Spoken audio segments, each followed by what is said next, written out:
Rusk County, Texas, September 1983. In small-town East Texas, a fast food restaurant can be more than a place to eat.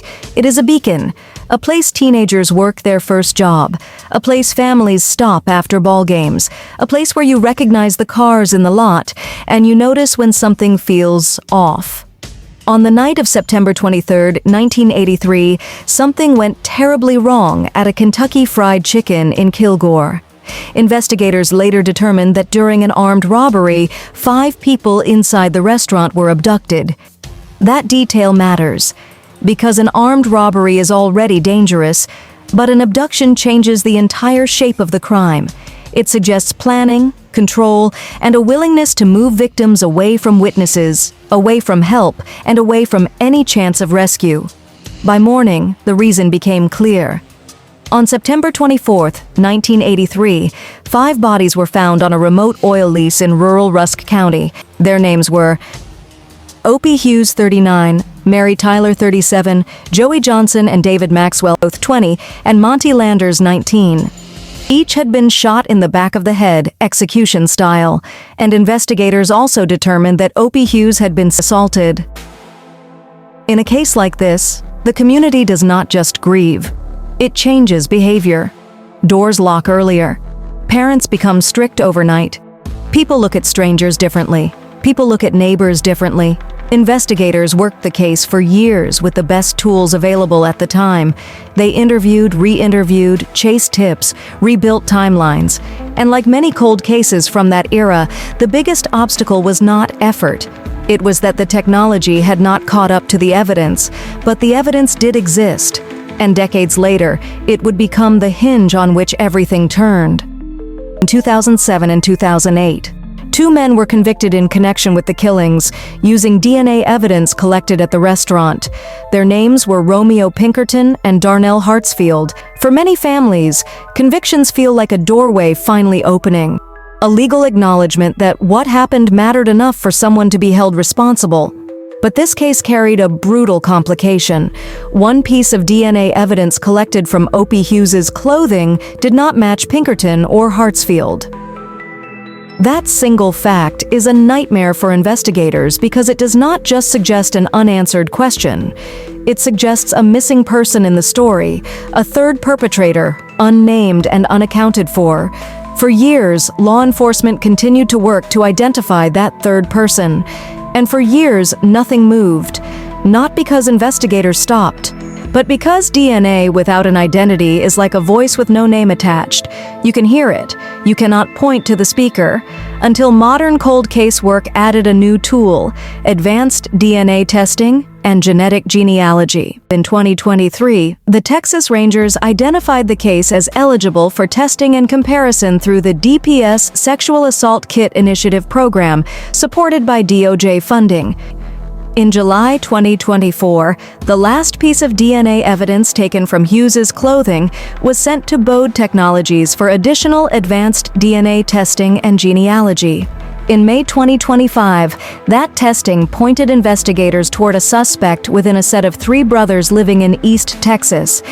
Then, in November 2025, after additional research and DNA testing, investigators received a positive match. The third perpetrator was identified as Devin Riggs. But even at the moment of identification, the case delivered another bitter truth. Riggs had been deceased for more than a decade, no arrests would be made, and DPS announced the case was closed. It is a complicated kind of ending. The past cannot be prosecuted, but the mystery can be named. And that is the first half of tonight's story. A case held open for 42 years until the science could do what human memory could not. Now we move to the second case, where the horror was different, the city was bigger, and the investigation took some turns that still disturb people today. Because in Austin, the evidence did not just sit quietly. The case became a storm of tips, confessions, and courtroom outcomes. And for years, the question was not only who did it, it was also whether the case had swallowed the wrong people along the way. Austin, Texas, December 6, 1991. If the KFC case felt like something out of a nightmare for a small town, the yogurt shop murders felt like a nightmare for an entire city. 4 teenage girls were killed inside an "I can't believe it's yogurt" shop. Their names were Amy Ayers, 13 Eliza Thomas, 17 Jennifer Harbison, 17 Sarah Harbison, 15. 2 of them, Jennifer and Eliza, were employees at the shop. What happened inside that building would become one of the most haunting murder investigations in Austin's history, not only because of the victims, but because the crime scene itself was damaged by fire and the sprinkler system, complicating the collection of evidence from the start. In the early days, detectives were flooded with tips, thousands of tips, dozens of confessions. Most went nowhere. And that is one of the cruel twists of high-profile cases. Confessions can be noise, not truth. People insert themselves. People lie. In this case, police initially arrested a 16-year-old Maurice Pierce after he was found with a gun at North Cross Mall. The gun was the same make and model as one used in the murders, and after hours of interrogation he confessed. But when detectives reviewed his confession against what was known from the scene, it did not match key details. So the case kept moving, and it kept hurting. A second wave, and a wrong turn. In 1999, a yogurt shop task force revisited the case and focused on 4 subjects: Maurice Pierce, Robert Springsteen, Michael Scott, and Forrest Wellborn. 2 of them, Springsteen and Scott, confessed and implicated each other. All 4 were arrested for capital murder in 1999.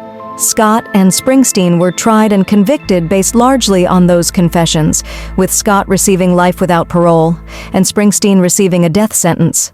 But here is the line that matters, and it is the kind of line that changes how you see an entire case.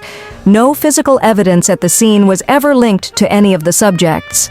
Years later, as legal standards and forensic work evolved, the convictions unraveled.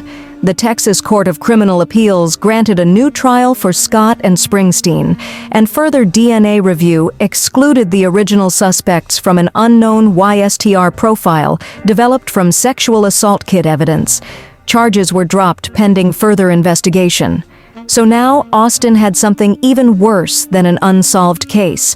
It had a case where people had been convicted, and then the case snapped back open, leaving everyone with the same question again, but with more pain attached. Who actually did it? The yogurt shop murders happened in Austin, Texas, but in 2025, investigators got a forensic lead that connected evidence from the scene to a cold case in Kentucky. According to Austin's official case update, Detective Daniel Jackson determined in June 2025 that a .380 cartridge found in a drain at the scene had not been submitted to Nibbin in many years, and software had improved dramatically. He resubmitted it. In July 2025, it produced a hit to an unsolved 1998 murder in Kentucky. That hit did not solve the case by itself, but it did what good forensic technology does. It created a bridge between cases that had been isolated for decades, and when detectives start building bridges, patterns can emerge. The name that arrived 34 years later. The final breakthrough came through advances in DNA testing and the ability to compare, refine, and connect profiles across jurisdictions. In September 2025, Austin police announced that DNA technology had identified a man they say was responsible for the yogurt shop murders, Robert Eugene Brashers. Brashers was already dead. He died by suicide in 1999 after a standoff with police, but the DNA did not stop at a headline. Detectives explained that Brasher's profile was matched through connections to other crimes and then confirmed by retesting, including a comparison involving DNA recovered from under Amy Ayers' fingernails, consistent with her fighting back during the attack. Even now, it is hard to absorb the reality of that. A 13-year-old girl, in the last moments of her life, left behind the trace that helped identify a suspect more than 3 decades later. This is what modern cold case work looks like. It is not always a dramatic confession or a sudden witness. Sometimes it is quiet persistence and a lab technique that did not exist when the evidence was first collected.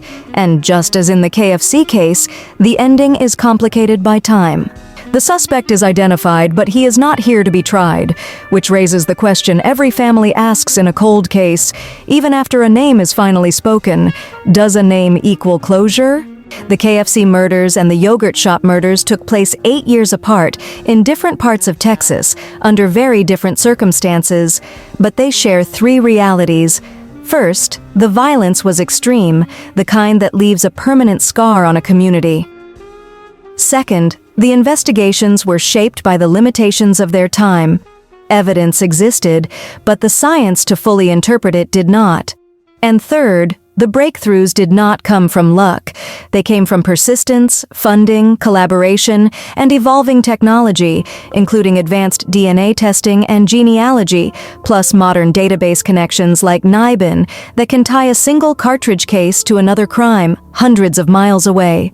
In December 2025, Texas DPS announced the KFC case could finally be closed with the identification of the last perpetrator, Devin Riggs. In September 2025, Austin police announced a major breakthrough in the yogurt shop case, identifying Robert Eugene Brashers as the suspected killer through DNA technology. In both stories, the perpetrators did not face a trial at the end, but the families were not left with nothing. They were left with truth as much as the evidence could support. And as cold case detectives will tell you, truth matters, even when it comes late. Because a cold case is not only about punishment, it is about the record of what happened, written accurately and finally with names attached. If you take anything from these cases, let it be this: time does not erase evidence, it only delays what we can do with it. And sometimes, decades later, the science catches up, and the past has nowhere left to hide.